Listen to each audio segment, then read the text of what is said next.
Hi guys, it's me, Karen. This week we're going to be doing some soft soldering projects, including working with some old china.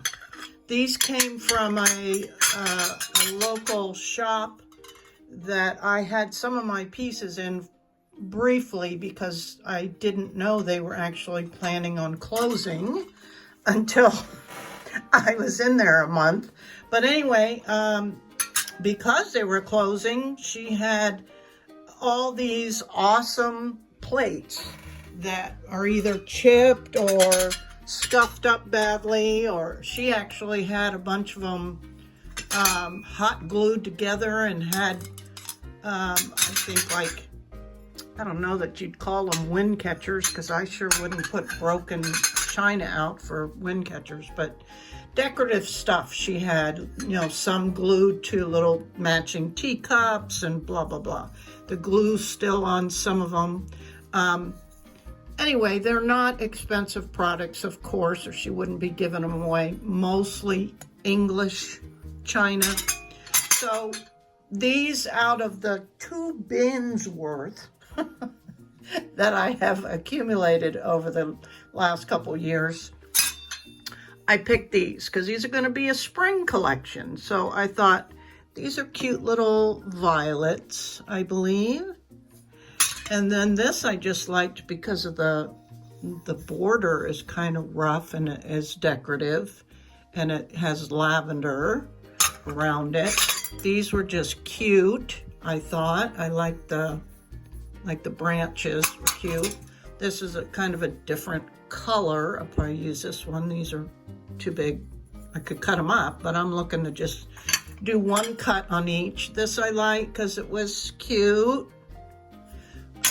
This one I liked because it was real small patterns, so we can probably cut just this section out and then maybe make a couple earrings to match or something. And then this one is an old, like, Victorian garden scene, so that could be maybe a bigger pendant. Maybe we'll drop a pearl off the end or something and have the chain attached to it this way. We'll see. We'll see what we're gonna do. But I wanted to show you some of the selection. And like I said, I have a ton to choose from. And so let's get started. Oh, some of it I'm going to probably just break. The other I will be cutting with my Dremel tool and just a diamond coated cutting wheel and in a water bath like Tyler's do, but this is just in a little Pyrex dish with water. I have a piece of wood in there and set my sponge on top so that I can keep dipping when I need to. I don't have a running water situation. If you can do that, that's awesome. And I probably will do this outside because once I moved into the new studio, I did not go ahead and get reset up as a wet cutting station. I did in my old craft room, but I don't have that set up now. So, because you will get lots of spraying water. And it can be, you know, a big cleanup afterwards and lots of that dust. But we'll see how that goes. I'm probably going to just mark some off and do it outside. So this is the setup I use. This is like a rectangular Pyrex dish. I think it's not a big one. It's like a 9 by 11, or where's the markings? 11 by 7. Yeah, 11 by 7, 1.5 inches deep. And you can see where the fill line is. So like an inch, just enough to kind of cover the piece of wood. And you don't want this underwater, but easy enough that you can just dab it in there, and then this folds over and you can apply the water as needed to keep everything cooled down is what the goal of this whole thing is. This is a piece I've done in the past, and I do have a video out there already on the broken china if you wanted to see that one. as well. But so something like this is I would be, you know, cutting it this way, and then I could just dab more water on it. And then the other tool I use is, this is an off-brand cordless, because I was concerned about having a corded drill working with water this close. So that's why I chose a cordless, and I've had this puppy probably almost 4 years now, and I'm pretty sure I got it on Amazon for about $32. It came with a bunch of attachments and a little case and all that. It's called TackLife is the name of this one. Here it is, TackLife. And it's worked real well for me. I highly recommend this. And then the diamond coated cutting wheels. And I got, I think, a 10-pack of these at Harbor Freights for, I don't know, 12 bucks or something like that. You can get them on Amazon. You can get them in the hardware stores. You're going to pay more, of course. And I haven't really found any significant difference to getting an off-brand. It's just about, you know, watching for when they start to warp and all that good stuff. And don't apply a lot of your own pressure. Let this drill and the cutting wheels do the work. It's more about repetitive motion than it is pressure, if that makes sense. Because that's why people break things or things come flying off, is they're trying to get it done quicker. And it's not a quick process, and it'll take you a little while. And keep in mind, this is a straight edge. So if you think you're gonna go in a curve, you're not.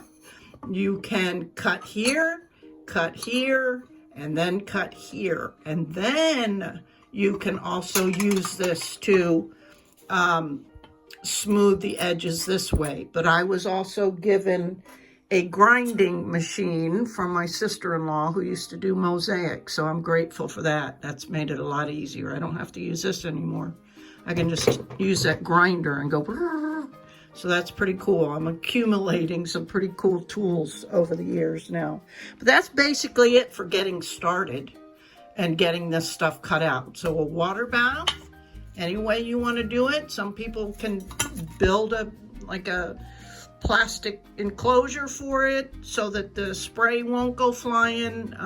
Yeah, there's all kinds of creative ways, and you can Google that or look on YouTube for making your DIY tile cutting station or wet tile or wet bath. It's called a wet bath as far as I know. Anyway. Okay, so next I'm going to just decide on what I want to cut out, and that'll just be whatever I want to do. And I'm going to use a regular size Sharpie, and let's see. I think I kind of like this one here. I'm just gonna do a pretty big piece so I don't have to try and, you know, finesse it. This one, because once I get this cut out, and I can decide to cut it down more. So this is just a real quick, let's see, kind of like this cute little one here. And I'll tell you what, like you see this is more of a rounded edge. That can be a little weird when it comes down to doing the actual pendant, because it's not going to lay flat, right? So you got to keep that in mind as well when you're choosing your plate. So a flat plate is by far the best. Or like you can see, this one isn't quite as rounded as this one. So all those things matter. They really do.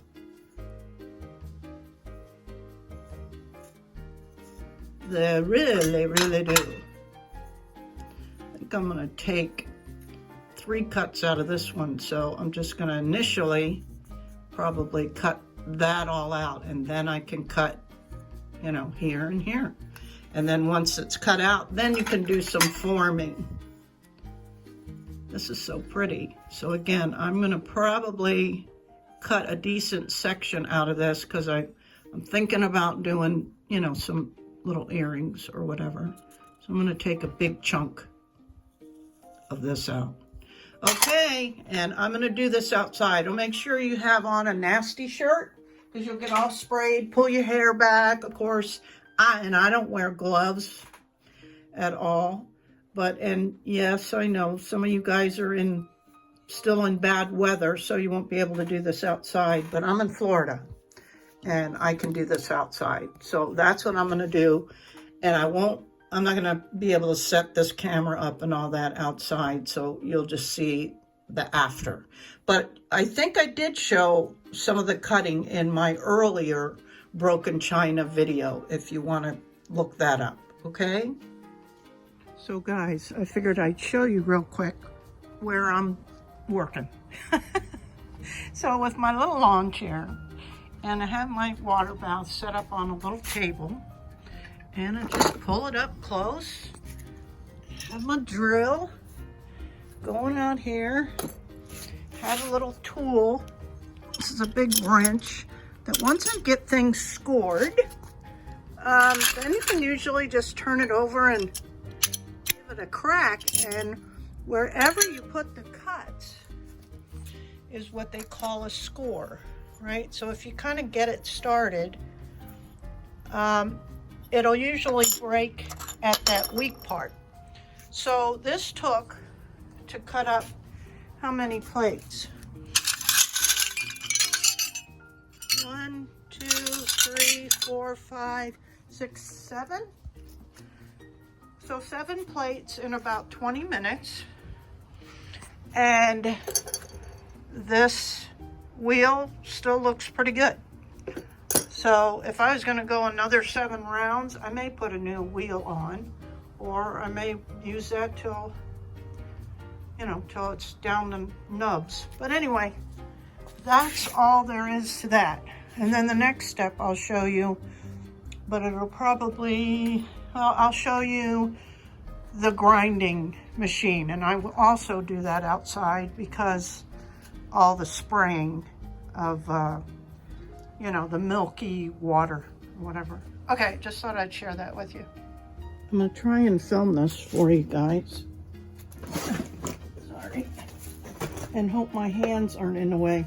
This was that one piece that needs to be just cut in a couple pieces. Oops. May not be able to see it because of the angle.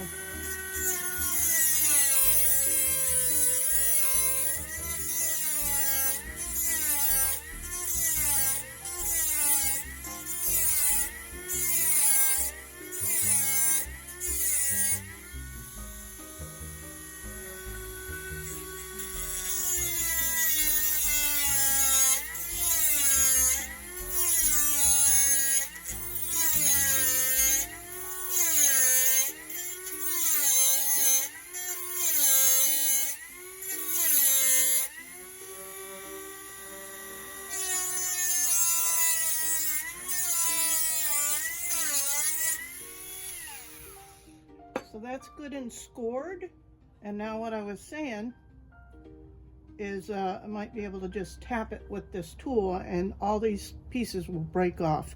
And because I'm so far away, I hope this is in focus or in frame. So let me put it on the ground and then just give it a couple taps and we'll see what happens. So this is my porch stoop, and I'm just gonna put it here and give it a little tap, and you can see,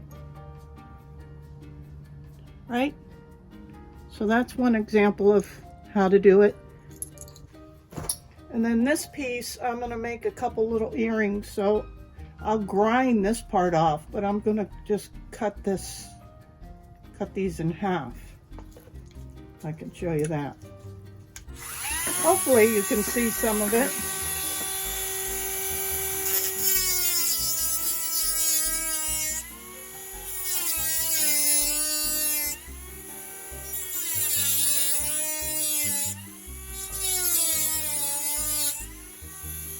easy.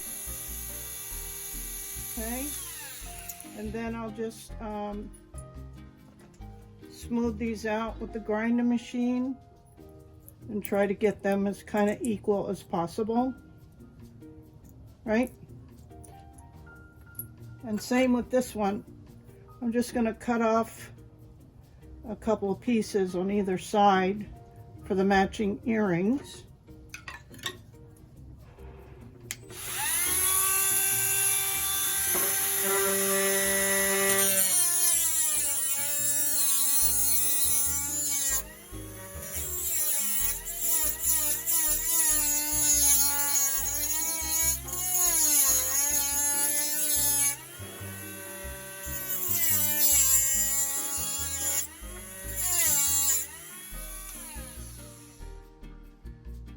Like that. It's really pretty easy, guys. I'd say the biggest thing I had to overcome was just my nerves. I was really nervous working with water, working with a drill. I was worried it would slip, but you got good control, and just you know, keep your fingers far enough away, keep a good grip, and just you know, just work slow and at your own speed and your own confidence. So let's see.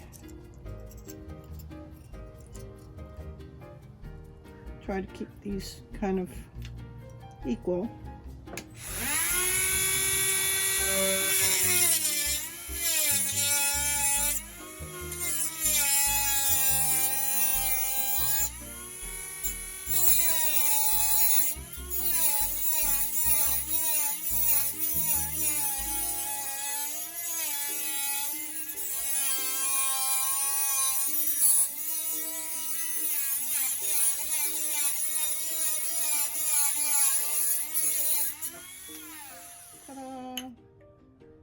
Right? Okay, let me get the grinder set up. Well, before I set that grinding machine up, I just wanted to quickly show you how you can just use your cutting wheel to also smooth the edges. That's what I found the easiest and most efficient. I had tried several other accessories. These are, you know, like sanding accessories and, you know, whatnot. You can get all kinds of different tools. But for me, I found the easiest and most efficient was just using that same diamond coated cutting wheel. And I'll demonstrate that for you right now.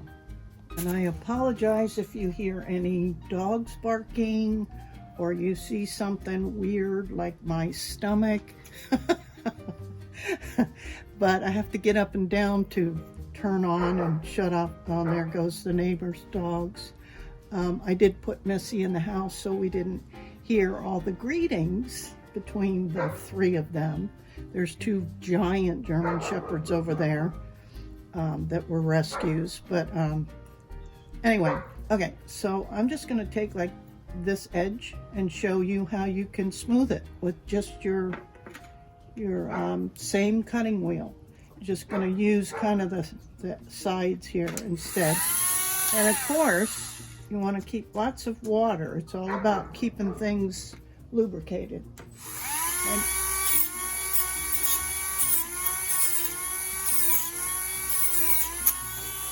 And simple, quick movements. Again, don't use a lot of force. Let the tools do the work for you.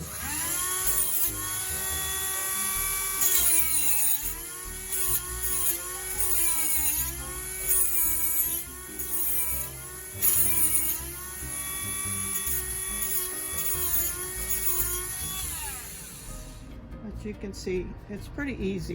You just, you know, the more times you practice and try different techniques and different ways, you'll figure it out. It's not that hard, and like I said, for me, it was just my nerves, really, and lack of confidence. So just give it a try, guys. This is easy setup, don't cost you any money besides, you know, the drill and the correct cutting wheels. This is all free, and you can get, you know, China into the thrift stores or Goodwill or wherever. Just look for small patterns, they'll look better. That's a little tip. Okay, on to the grinding machine. Okay guys, so this is an inland diamond glass grinder, and they are not cheap. I don't recall how much they cost because this was a gift from my sister-in-law to me. I just had looked at them prior and knew it was out of my budget. But she was a mosaic artist, so she used it a lot. But it's a real cool machine, and if you're going to do this, you know, frequently, it's well worth the investment. It's a time saver for sure. So it's a real simple setup. Here's a little, it's got its little wetting sponge that goes in here. You just pour 1.5 cups of water into the reservoir. Real simple instructions. Here's some lubricant that's highly recommended. You only need a capful per 1.5 cups for the reservoir, and that's to keep everything nice and lubed. It's the same kind of theory as the, you know, makeshift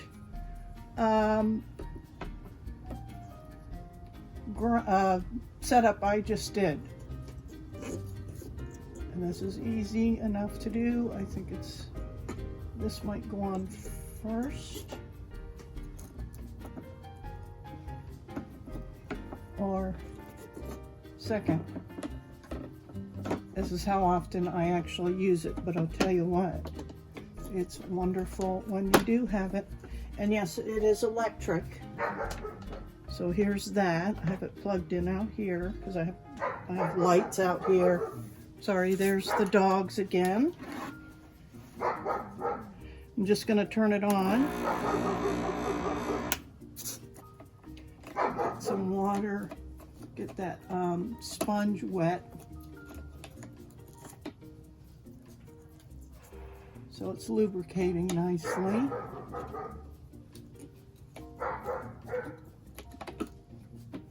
Okay, and we're going to start with something simple. Here we go.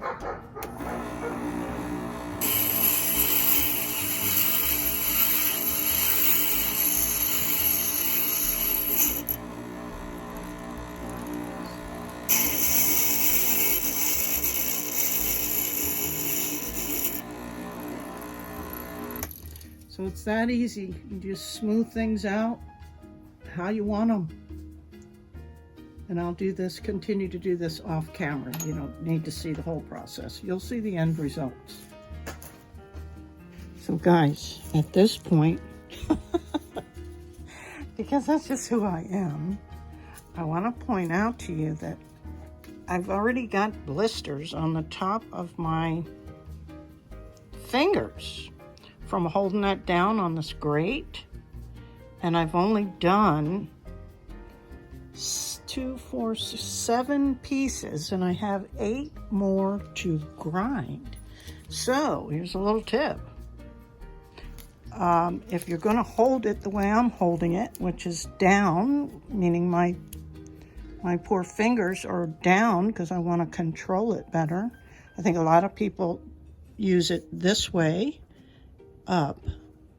Maybe I should try that.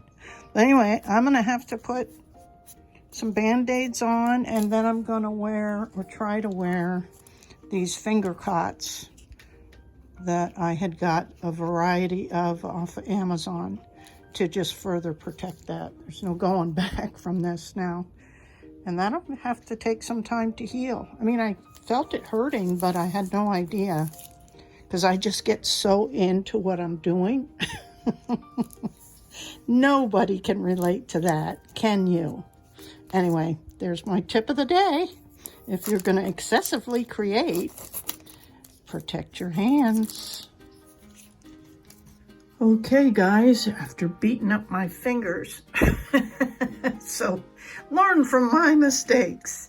I'll just show you the final results. So I loved this little violet. So I did different shapes. I did like a delicate little just round one, a little bit kind of a domed one, and then an elongated one. This is the finished edge. So you can either, you know, put tape over all of that, or you can leave that little part exposed. And I don't know what I'm gonna do yet. Maybe I'll turn it this way and this will be the top. Some of these I do want to decorate either with dangles or I don't know, maybe some kind of beads. Anyway, get into that. Here's that cool big statement piece. And I kept these two pieces out because I wasn't sure if I might just make a couple of earrings, I don't know, to go with it or not. I didn't spend a lot of time on those. I can always go back and do those. But then here's another big statement piece. I did cut out these to be earrings. I think those will be pretty and can be worn even with blue jeans. You know, you can dress it up or dress it down. Then this real cute little lavender and dark blue, or that, yeah, that's blue. And again, I just did a couple of, these are real thin, especially compared to something like that. You can see the difference. But I just cut a couple pieces out to do either earrings or not. You don't have to. I never know, but I like to be ready.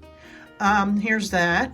It was like this, or like this, I forget. But then as it evolved, I was like, oh, I like it like that. I think that looks good. Now there is that big lump on the back. Those are things you have to pay attention to. That was just part of the plate. I don't think it'll interfere at all. It'll lay fine on the chest. Anyway, and then just a couple other of the cutouts that I didn't get too crazy. Again, here's the finished edges. You can either use them that way or however, you know. We'll see what evolves. Anyway, that's what I got for this. Anyway, we're gonna, next what I like to do is just get my beads and charms and all that wire out and just play with design. And so I won't bore you with that. You all know how to do that.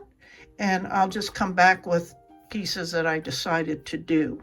Okay? Okay, whew, you guys, this part takes me the longest. And this all here, right here, may not even be what happens, you know, because until you start really putting things together, you really don't know how it's going to look. But this is kind of what I was at least going to play with these, because this is kind of Victorian. I wanted to do a pearl, and I found some gold pearls, and this is a freshwater pearl. Maybe just do a dangle. Who knows? It might be too big a piece for that. I don't know. But these I think are fancy enough. I'm just going to leave them be. This little one, I kind of wanted to bring out that flower, which is orange and blue and a little purple, but I got a lot of purple going on already, so I wasn't going to focus on that. This one, don't know if it'll get anything. Really don't. But then something might happen at the end. You know how that is. There's all kinds of stuff going on with these because they're just so cute. So cute. So I have some amethyst, and then these are quartz, because I definitely have to incorporate some gemstones since that's my thing. I got these cute little glass leaves that could, you know, work. I don't know. And then, of course, some spacer beads. What I did notice was all of these pieces, all of them, have gold in them. This says gold. This is gold edging. This I kind of cut the edging out, but it's, you know, gold. This obviously is gold. This has a gold edge. And these also have gold. So that's interesting, since majority of everything, you do, especially with soft soldering, excuse me, is silver. Or if you're lucky to get some copper patina on. Otherwise, everything's silver. And I branched out, you guys know, if you've watched any of my other stuff, I'm really kind of loving the gold right now. And even branched out into brass to replicate some of that gold color. So that's interesting, isn't it? That every single one, and I believe these two did have gold trim as well, but they just happened to get cut off. But interesting. So I guess gold it is. All right, well, next step after I take a break, we'll be taping everything up, cleaning the stones with alcohol, taping everything up, trimming and get everything nice, then just doing the basic soldering, and then we'll go on to the decorative part, because I'm not going to spend time kind of showing you the basics of that. I mean, I might take a picture of each process, but you all know where we're at. This is more about some design features. Okay, moving on. So stay tuned, guys, for when we go ahead and start to assemble these beautiful pieces of broken china into some lovely jewelry. So be on the lookout, and thanks for all your support. I appreciate you guys. Till next time.